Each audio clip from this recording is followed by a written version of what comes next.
एक जमाने में एक जवान था जिसका नाम हस्सान था। उसके वालिद का इंतकाल हो गया था, जो उसे दुनिया का कोई सामान छोड़कर नहीं गए थे। इसलिए हस्सान ने मेहनत और लगन से काम करने का फैसला किया और किसी से मदद मांगे बगैर अपने बलबूते पर तरक्की करने लगा। आहिस्ता आहिस्ता उसने पैसा कमाना शुरू किया, यहां तक कि एक ताजर बन गया।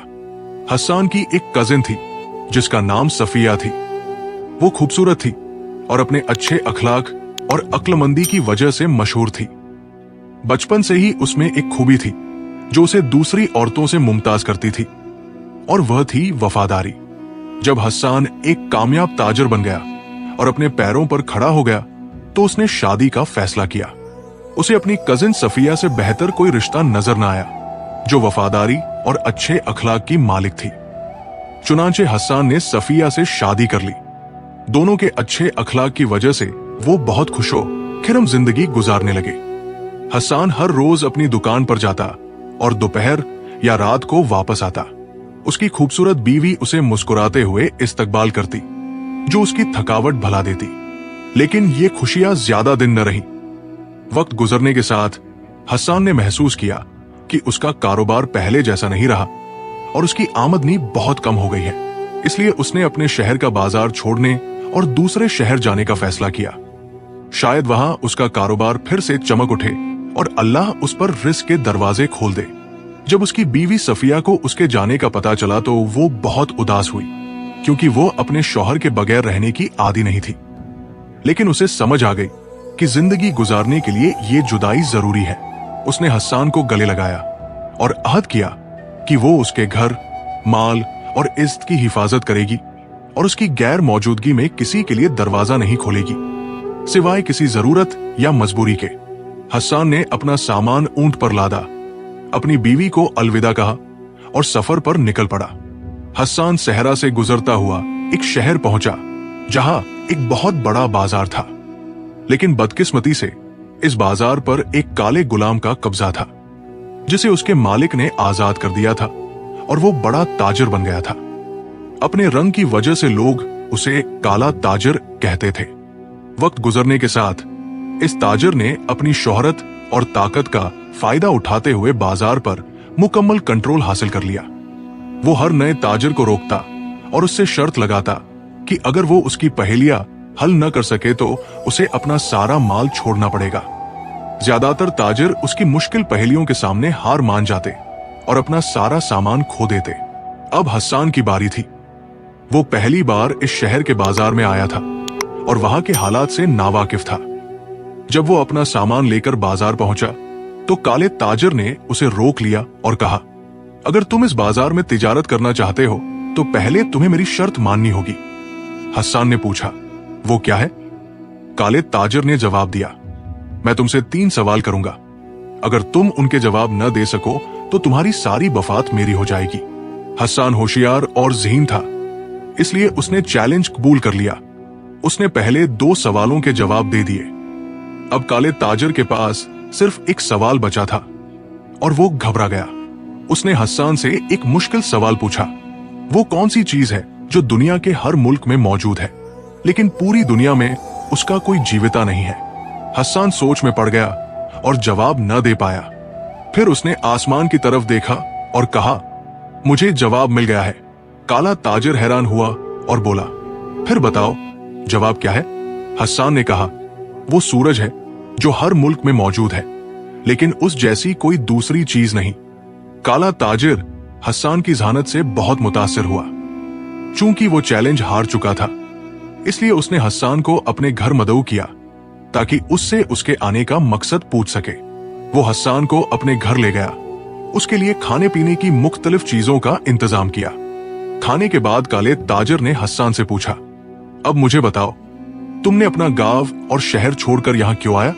हस्सान ने जवाब दिया, मेरा कारोबार पहले जैसा नहीं रहा, इसलिए मैंने अपनी वफादार बीवी को छोड़ा है जो घर से बाहर नहीं निकलती।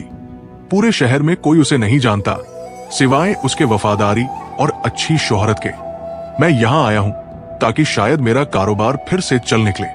काला ताजिर हस्सान की बात सुनकर हंस पड़ा और तंज करते हुए बोला, क्या तुमने कहा कि तुम्हारी बीवी वफादार है? हस्सान ने कहा, हाँ, लेकिन तुम मेरी बात पर क्यों हंस रहे हो? काला ताजिर बोला, इस जमाने में वफादार बीवी मिलना नामुमकिन है। हस्सान ने जवाब दिया, तुम गलत कह रहे हो। शायद तुम्हें यह लगता है क्योंकि तुमने कभी ऐसी औरत से शादी नहीं की। काला ताजिर बोला, तुम कैसे जान सकते हो कि बीवी वफादार है? हस्सान ने कहा, वफादार बीवी की निशानी तकवा, नेकी और अल्लाह का खौफ है। काला ताजिर हस्सान की बात से मुतमिन न हुआ और उसने एक और चैलेंज पेश किया, अगर तुम्हें अपनी बीवी पर इतना एतमाद है तो क्या तुम मेरे साथ एक और शर्त लगाओगे? हस्सान ने पूछा, वो क्या है? काला ताजिर बोला, मैं तुम्हें साबित कर सकता हूं कि तुम गलत हो। इस जमाने में कोई वफादार बीवी नहीं है। मैं तुम्हें तुम्हारी बीवी के कपड़े लाकर दिखा सकता हूं। हस्सान ने इस बात को मुस्तरद करते हुए कहा, यह नामुमकिन है। काला ताजिर बोला, तो फिर शर्त लगाते हैं। अगर मैं तुम्हारी बीवी के कपड़े ला सका तो तुम्हारी सारी वफात मेरी हो जाएंगी। अगर मैं न ला सका तो मेरी सारी दौलत तुम्हारी हो जाएगी। दोनों इस शर्त पर राजी हो गए। काला ताजिर हस्सान के शहर की तरफ रवाना हुआ। उसने हस्सान के घर का पता पूछा और वहां पहुंचा तो देखा कि दरवाजा गर्द आलूद था, जैसे कई वक्त से खुला ही न हो। काला ताजिर कई दिनों तक वही ठहरा रहा, दिल ही दिल में यही उम्मीद लगाए कि शायद दरवाजा खुल जाए और वो हस्सान की बीवी को देख ले। लेकिन दिन गुजरते गए और कुछ हासिल न हुआ। वो घर के करीब बैठा इंतजार करता रहा कि शायद हस्सान की बीवी बाहर निकल आए। आखिरकार वो मायूस होकर अपने शहर वापस जाने और हस्सान के सामने अपनी नाकामी तस्लीम करने पर आमादा हो गया, जिसका मतलब था कि उसे अपनी सारी दौलत खो देनी पड़ेगी। इसी दौरान एक बूढ़ी औरत उसके सामने से गुजरी। उसने काले ताजिर से पूछा कि वो कई दिनों से इस घर के सामने क्यों बैठा है। काले ताजिर ने उसे अपनी कहानी सुनाई। बूढ़ी औरत ने उसे वादा दिया कि वो उसकी ख्वाहिश पूरी कर देगी, लेकिन उसके बदले में उसे कुछ चाहिए होगा। काला ताजिर बोला, अगर तुमने मेरा काम कर दिया तो जो चाहो लोगी। बूढ़ी औरत गई और दरवाजा खटखटाया। उसने खुद को एक गरीब औरत बताया और पुकारने लगी कि घर वाले उसे कुछ दे दें जो उसे धूप से बचा सके। आखिरकार सफिया को उस पर तरस आ गया और उसने नेकी करने का इरादा किया। उसने एक दुपट्टा जो वो बाहर जाने के वक्त पहनती थी लिया और उसे बूढ़ी औरत की तरफ ऊपर से फेंक दिया ताकि दरवाजा न खोलना पड़े, जैसा कि उसने अपने शौहर से वादा किया था। बूढ़ी औरत ने दुपट्टा ले लिया और काले ताजिर को दे दिया। वो बहुत खुश हुआ और उसे उसके काम के बदले में बहुत सा माल दे दिया। फिर काला ताजिर तेजी से शहर वापस आया। जब वो हस्सान के पास पहुंचा तो उसे बताया कि वो उसकी बीवी के साथ बैठा है और उससे बातचीत की है। फिर उसने सबूत के तौर पर दुपट्टा दिखाया।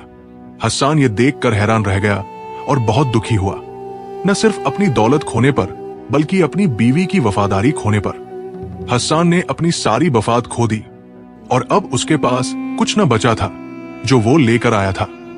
वो अपने शहर वापस आया तो बहुत गमगीन था। जब वो घर पहुंचा तो गुस्से में दरवाजा धक्का देकर अंदर गया।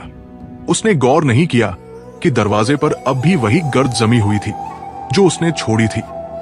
जब उसने अपनी बीवी को देखा तो चिल्लाया, मैं तुमसे ऐसा कैसे तवक्को कर सकता था? उसकी बीवी ने पूछा, तुम्हारा क्या मतलब है? हस्सान ने दुपट्टा निकालकर उसे दिया। सफिया ये देखकर हैरान रह गई और बोली, ये दुपट्टा तुम्हारे पास कैसे पहुंचा? हस्सान ने अपनी बीवी को काले ताजिर के साथ होने वाले वाकयात बताए, यहां तक कि वो दुपट्टा उसके हाथ लग गया। तब सफिया को समझ आ गया कि क्या हुआ है। वो ज़हीन औरत थी, इसलिए उसने हस्सान से कहा, इस ताजिर ने तुम्हें धोखा दिया है क्योंकि वो डर गया था कि कहीं तुम्हारे सामने अपनी सारी दौलत न खो बैठे, जैसा कि इस बदकार बूढ़ी औरत ने मुझे धोखा दिया। हस्सान अपनी बीवी के सामने खड़ा था और उसकी बात समझ नहीं पा रहा था। उसने पूछा, इस काले ताजिर ने मुझे कैसे धोखा दिया और वो बूढ़ी औरत कौन थी जिसका तुम जिक्र कर रही हो? उसकी बीवी ने उसे बताया कि कैसे उस बूढ़ी औरत ने दुपट्टा लिया था जब उसने खुद को गरीब जाहिर किया और कहा कि उसे धूप से बचने के लिए कुछ चाहिए। यकीनन वो औरत दुपट्टा काले ताजिर को दे आई होगी जिसके बदले में उसने माल लिया होगा। सफिया ने अपनी बात खत्म की तो उसका शौहर सब कुछ समझ चुका था। उसका दिल इत्मीनान से भर गया जब उसे मालूम हुआ कि उसकी बीवी अब भी पहले की तरह उसके साथ वफादार है। उसने सफिया को गले लगा लिया और माफी मांगी। बीवी ने मोहब्बत भरी मुस्कुराहट के साथ शौहर की तरफ देखा और कहा, अल्हम्दुलिल्लाह, आप सलामत हैं। बातचीत खत्म होने के बाद हस्सान ने कहा, हमें कोई चाल सोचनी चाहिए ताकि काले ताजिर से अपना माल वापस ले सके। दोनों ने मिलकर सोचना शुरू किया और आखिरकार एक चाल तैयार की जिससे वो इस धोखेबाज ताजिर को अपने ही जाल में फंसा सकते थे। हस्सान अपनी बीवी के साथ काले ताजिर के शहर पहुंचे। वहां जाकर उन्होंने शहर के काजी को अपनी कहानी सुनाई। काजी इस अजीबोगरीब वाकये पर हैरान रह गया। काजी ने पूछा, क्या तुम्हारे पास अपनी बात की कोई दलील है? हस्सान ने जवाब दिया, नहीं जनाब, लेकिन अगर आप इजाजत दें तो हमारे पास एक चाल है जो सच्चाई को जाहिर कर देगी। अगर आपको हमारी वीडियो अच्छी लगी है तो हमारे चैनल को सब्सक्राइब कर लें, लाइक करें, कमेंट करें और अपने दोस्तों के साथ जरूर शेयर करें। अब मिलते हैं अगली वीडियो में।